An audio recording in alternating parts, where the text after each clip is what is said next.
gente recebe muitas perguntas das pessoas com o seguinte questionamento. Poxa, Gui, Ricardo, vocês falam que, é legal comprar bolsa porque a bolsa tá barata, tá atrativa, mas o cara vai lá, eu vou lá, né? Pessoa falando, coloca o Ibovespa no Google e o Ibovespa nunca esteve tão alto. Ou seja, ele tá nas máximas históricas. E eu vejo repetidamente essas notícias. Como que essas duas coisas se conversam? Como que a bolsa brasileira pode estar barata, sendo que o índice está nas máximas históricas? Então, Kelete, queria que você falasse um pouquinho sobre isso, né? O que a pessoa ela tem que olhar para identificar e falar, não, a bolsa brasileira tá barata ou tá cara? Se não é só o índice, o que ela tem que fazer?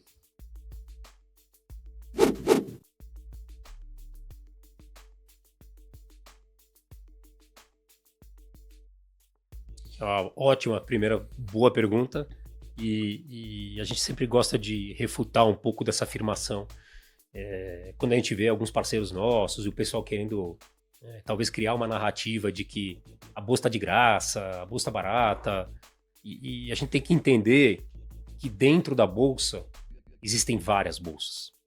Então, quando você compra um índice, e esse é um índice que ele está contaminado há muitos anos pela metodologia, né, que é mais ou menos parecida com a que o S&P também tem, e as 7 grandes lá hoje são 40% do índice praticamente. Uhum. E aí você fica inebriado pelo índice estar subindo, porque 7 ações lá fora estão nas máximas, e porque o AI contaminou todo o mundo com a tendência, e essas coisas explodiram e valem trilhões de dólares.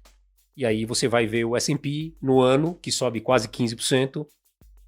Tem 500 ações, o S&P é 500, né? Uhum. Tem 260 ações que sobem, tem 240 que caem. Então, dentro do S&P, tem várias derivadas de S&P. E dentro do Ibovespa é a mesma coisa. Então, o que acontece aqui? Eu acho que ele é seletivamente barato, eu sempre falo isso. E você tem um monte de ação que performou mal no ano, relativamente mal no ano, mas o Ibovespa hoje ele é composto de 15% praticamente de Vale, 15% de Petrobras e 30% dos bancos. E aí os domésticos são os outros 40%. E esse ano você teve a gente saiu de uma base muito baixa, não sei se vocês lembram, pessoal, quem gosta de bolsa vai lembrar. Dezembro do ano passado, não muito tempo atrás, o Brasil quase quebraram o Brasil. Uhum. Dólar no 6,30, a bolsa caindo aqueles 15% em dezembro praticamente. Então foi um negócio muito ruim, né, com aquele movimento fiscal do governo em relação ao corte de gastos, que o mercado entendeu muito mal, e ali estressou, e muita gente mandou dinheiro embora, bilhões de dólares indo embora do Brasil, e as coisas depois foram acalmando, e vamos falar sobre isso. O internacional ajudou o Brasil, empurrou o Brasil junto com os outros emergentes. Mas dentro do Ibovespa, voltando à pergunta, você viu que a Vale ela performou muito bem recentemente, porque o minério de ferro não cai. É incrível que todas as commodities agrícolas estão na lama. Você vê milho, trigo, soja, tudo muito para baixo. Os grãos estão muito para baixo, porque a China está crescendo menos, você tem uma demanda menor, então os grãos estão arrefecendo, você pega açúcar, pega tudo, arrefecendo. Você pega o minério, ele está resiliente, ele continua acima de $100 por tonelada. E isso para a Vale é muito bom, porque a Vale tem um custo que a gente fala, all-in, total, posto China, lá de $55 por tonelada. Ela ganha muito dinheiro. Uhum. Então a Vale foi bem no ano. E a Vale sobe, sei lá, talvez 20%, 25%, e pesa 30%, 15%. Então tem uns 5 pontos percentuais aqui de Vale, só de Vale, nessa alta. E aí você tem os outros setores, principalmente os bancos, que num mercado, né, num cenário de juro muito para cima, eles ganham muito dinheiro, principalmente os caras que são diligentes em crédito, sabem dar crédito direito, sabem controlar, inadimplência relativamente baixa. Isso tem acontecido, a gente tem visto um bom controle do Itaú, um bom controle ainda relativamente ok do Bradesco, que teve pior e deu uma melhorada, o Santander, o Banco do Brasil é que está com problema no agro, né? A gente pode falar sobre isso. Mas de maneira geral, cenário de alta de juro, spread mais alto, para banco é muito bom. E banco, quando a gente fala de banco, é banco e relacionados dentro do setor financeiro. Por exemplo, B3 está dentro desses 30% que eu falei, que é o peso do financials, do setor financeiro no índice Bovespa. E essa turma foi muito bem. Sabe? O Itaú sobe, sei lá, 40%, 50% no ano e pesam muito. Então você teve algumas, né, desses núcleos que andaram e ajudaram o Ibovespa a performar. E uma coisa que me chama muito a atenção também é que, engraçado, né? Tem dois principais índices de referência. O Ibovespa e o SMLL, né? Que é o Small. Que na verdade nem é tão Small. Tem umas Mid Caps que eu falo. Tem Mid Cap, tem Shopping, tem coisa boa, que é mais ou menos... eu diria que é o doméstico. É o Brasil ex sem as commodities. Sem Vale, sem Petro. Esse é o Small. Eu acho que reflete muito mais o Brasil. A atividade, economia, né, os impactos, tá tudo muito ali. E tem coisa boa, mas tem coisa muito ruim no Small. Muito ruim, porque são mais de 100 ações, aí você tá mais espalhado. O Ibovespa é mais concentrado, é bem mais concentrado. Quando uma ação começa a passar de uns 15 bilhões de reais de capitalização de mercado, ela sai do SMLL. Ela sai. Então, os critérios para sair do SMLL são mais fáceis do que para você entrar no Ibovespa. Então o Ibovespa ele fica concentrando as grandes empresas por capitalização de mercado. Então o que me chama a atenção pergunta de vocês, Kelete, o Ibovespa está nas máximas, só que o SMLL está longe das máximas. Porque o dinheiro que está vindo para o Brasil esse ano é basicamente fluxo de estrangeiro. E o fluxo de estrangeiro ele está vindo porque o mundo tirou o dinheiro dos Estados Unidos, a gente vai falar sobre isso, no começo do ano, quando o Trump levantou aquela plaquinha de tarifa dele, né, e começou aquela né, brincadeira toda, para não falar outra coisa.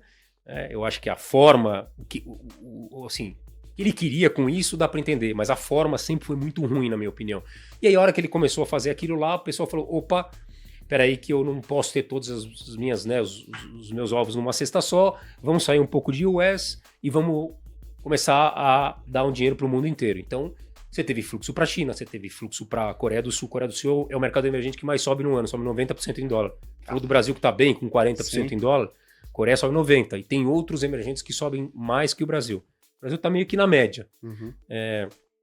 E aí você vê que o fluxo estrangeiro, que hoje chega a mais ou menos a 30 bilhões de reais, de net, tá? Tudo que ele comprou menos do que ele vendeu, os estrangeiros estão flertando com 30 bilhões comprados no ano. Os locais estão, ao contrário, vendidos em quase 50 bilhões de reais. Aí tem empresa, a gente vai falar sobre isso, tem muita empresa recomprando ação, tem outras coisas, tem as OPAs de fechamento de capital. Então, o fluxo está vindo para a liquidez por enquanto. Está vindo via, a gente fala, quando você compra o EM, que é o ETF de mercados emergentes, o Brasil tem 5% desse mercado. E ele compra aquilo, então ele compra indiretamente o Brasil. E é esse dinheiro que está vindo. Quando ele compra o EWZ, que é o Ibovespa em dólar, ou o IEM, ele compra as principais ações brasileiras, as maiores, não necessariamente as melhores. Então ele vai e compra o Raia, VEG, JBS, Bradesco, Itaú, B3, entendeu? Sim. É concentrado ali. Então ele empurra, esse fluxo inicial é muito de empurrar, né? Tem coisas boas ali e tem coisas que não foram tão bem. A VEG não foi tão bem, a Raia não foi tão bem, das grandes eu tô falando. Sim. Só que esse fluxo empurra agnosticamente, é a palavra, ele não escolhe, ele não é dedicado. Tem o cara dedicado lá fora. Olha, eu vou comprar esta construtora, a Cirela. Eu vou comprar essa outra empresa de varejo. Vou comprar a CIA ou eu vou comprar a loja Zener.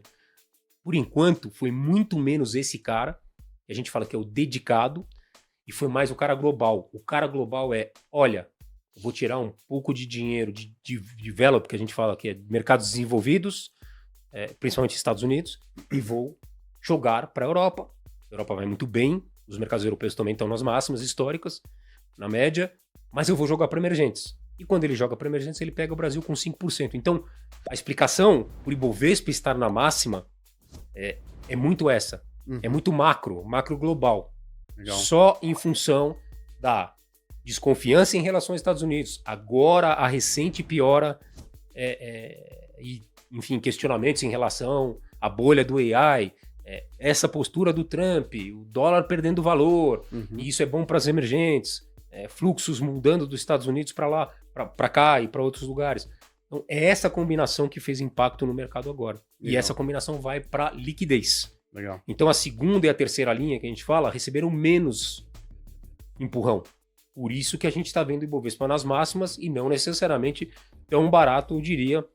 Eu acho que aonde está barato, em alguns casos, a gente não consegue investir em muitos casos por causa de liquidez, tamanho, né? Os fundos estão crescendo ali na Alpha aqui, mas tem muita oportunidade nessas mid caps que a gente fala, pequenas e médias empresas que o gringo não vai, porque ele não está nos principais índices. Legal. É isso, tá? A explicação é bem essa.